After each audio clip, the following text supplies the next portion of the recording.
bir kelin ko'chani supuradi. Hop. Har kun ko'chani supuradi. Har kun ko'chani supurgandan keyin ko'chada yana mashinalar yuradi, chang bo'ladi, yana rasvo bo'ladi. Yana ertasi kuni supuradi.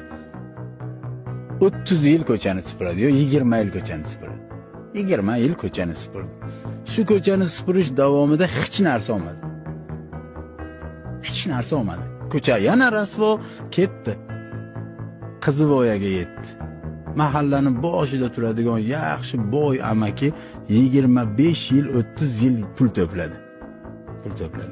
To'plagan puliga bitta o'g'li bor. O'sha o'g'liga qoldi. O'sha o'g'liga endi amaki shu ayolga o'xshagan kelinim bo'lsin deb shu ayolning qizini kelin qildi. Ana shu 20 yil ko'cha supurgani ko'chada qolib ketdimi?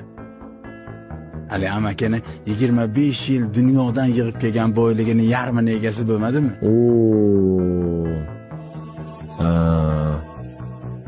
Bu narsalar haligi hayotdagi har bitta yaxshiligingiz hech qayerda ko'chada qolmaydi.